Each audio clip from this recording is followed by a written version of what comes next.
జై సోమనాథ్ పార్ట్ 85 క్రితం తర్వాయి భాగం. రత్నాదిత్యుడు కూడా హర్షాతిరేకంతో ఎగిరి తన గుర్రాన్ని ఎక్కి కత్తిని పైకెత్తి భీమదేవుని మహారాజుకి జై అని దిక్కులు పిక్కటల్లా జయధ్వానం చేశాడు. సైన్యంలో ఈ ధ్వని ప్రతిధ్వనించింది. భీమదేవుడు కొంచెం ఆగి చిరునవ్వుతో తిరిగి కత్తిని పైకెత్తి ఝుళిపిస్తూ ప్రళయ భీకరంగా జై సోమనాథ్ అని గర్జించాడు. ఆ గర్జన వేల కొలది కంఠం కుహరాలలో మారుమోగి అమీరు సైన్యానికి ఎక్కడో భయంకర మేఘమాలికలు ఒకటే గర్జిస్తున్నట్లు వినిపించాయి. అమీరు గడ్డం నివురుకుంటూ కోటను చూస్తూ నిల్చున్నాడు. తన జైత్యయాత్రలో ఇలాంటి దుర్గాలను ఎన్నిటినో చూచాడు, కానీ ఈ ధామం అన్నింటిలోనూ శ్రేష్టమైనది. ఇక్కడికి రావటానికి భయంకరమైన అజ్ఞాత మరుభూమిని దాటవలసి వచ్చింది. అపూర్వ సాహసాన్ని దారిలో ప్రదర్శించాల్సి వచ్చింది. ప్రస్తుతం తన ప్రచండ సైన్యం సిద్ధంగా ఉన్నది. ఎదురుగా భయంకర ప్రతిజ్ఞతో చిన్నారి రాజపుత్ర సైన్యం నిల్చున్నది. ఒక్క క్షణం పాటు అతని హృదయంలో దయాభావం ఉదయించింది. వేల కొలది రాజపుత్ర సైన్యాలు నాశనమయ్యాయి. ఇది నశిస్తుంది. అల్లా, పైగంబరులదా ఇదంతా దేనికి? అంతే. ఆ మరుక్షణమే ఆ భావాన్ని అతనిలోని అసుర ప్రవృత్తి దిగమిరింగింది. చరిత్ర పుటల్లో అద్వితుడైన జగద్విజేత అని అతడు కీర్తిని సంపాదించాలి. ఈ కీర్తి మందిరానికి సోమనాథ మందిరం నాశనం సువర్ణ కలశ ప్రతిష్టాపన లాంటిది. ఆ కలశ ప్రతిష్టాపనకు ఈ సైన్యం విఘ్నం ఏర్పరుస్తున్నది. ఇలాంటి కాఫీరుల సేనలను తమ చావుకు తామే కోరి తెచ్చుకొని అతని కీర్తిని మరింత మెరిపించడానికి జన్మించాయి. అతని కన్నులు తలతలా మెరిశాయి. వెంటనే గంభీర ధ్వనితో అల్లాహు అక్బర్ అని గర్జించాడు. ప్రక్కనున్న దుందువులు అతని ఆదేశాన్ని మహాధ్వనులతో మారుపలికించాయి. నలువైపులా అల్లాహు అక్బర్ అనే ధ్వని వ్యాపించింది. ప్రతి దళంలోనూ దుందువులు మ్రోగాయి. సైన్యమంతా ఆకలి కొన్న ఒక మహాభయంకరమైన కొండ చెరువుల శాంతంగా నిశ్చయంతో ప్రభాస దుర్గాన్ని కబళించడానికి ముందుకు నడిచింది.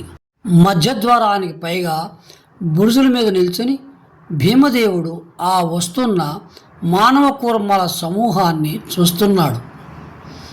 అశ్వికులు సమీపిస్తే బాణాలతో చెండాడండి, తాబేళ్ల మీద వృధాగా ప్రయోగించవద్దు అంటూ గుర్రం దిగాడు.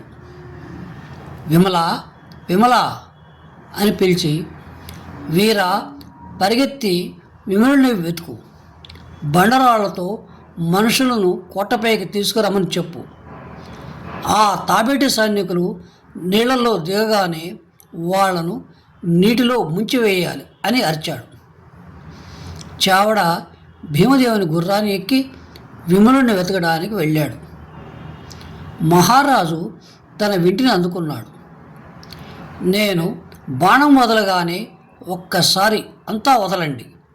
తాబేటు సైనికులపై కాదు, రౌతులపైన కాదు, గుర్రాల మీద. తాబేటు సేనలు నేల మీద పాగుతూ పురోగిస్తున్నాయి. వెనక అశ్వదళాలు, వాటి వెనక గజసేన నడిచింది. బాణం రాగలిగేంత దూరం వరకు రాగానే ఒక్కసారిగా బాణాలు వదిలారు. గుర్రాలను మడిమల తాపలలో ముందుకు నడిపించారు. తాబేటి సైనికులు లేచి నిల్చొని పరిగెత్తనారంభించారు. ఈ మూడు క్రియలు ఒకేసారి జరిగాయి. భీమదేవుడు కూడా బాణం వదిలాడు. వెంటనే వేల కొలది బాణాలు వీళ్ళ నుంచి వెలువడ్డాయి. వందల కొద్ది గుర్రాలు దెబ్బతిన్నాయి. కొన్ని అక్కడే పడిపోయాయి. మరికొన్ని పంక్తులు బయటపడి వచ్చాయి. కోట మీద విలుకాండలో కూడా అనేకులు దెబ్బతిని పడిపోయారు. మిగతా వాళ్ళు తమ వాహనాలను బదిలిపరుచుకొని అమీర్ అశ్వాలను చెండాడడానికి ప్రయత్నం సాగించారు. మ్లేచ్చుని అశ్వదళం చెదిరిపోయింది. వెంటనే గజ సైన్యం నిలిచింది. కోట మీద సైనికులు ఏనుగులపై బాణాలు వేయడమా వద్దా అని అనుమానం కలిగింది. తాబేటి సైనికులు గజస్వదళాల రక్షణ లేకుండానే అగర్త వైపు నడిచారు. ఈ వార్త విని అమీరు పరిగెత్తుకుంటూ వచ్చి త్వరితమైన ఆజ్ఞలతో మరో అశ్వదళాన్ని తాబేటి సేనకు సహాయం చేయడానికి నియోగించాడు. రెండు వైపులా శర పరంపరగా కురిశాయి. భీమదేవుడు అతని సైనికులు విడిచిన ఒక్క బాణము వృధా కాలేదు.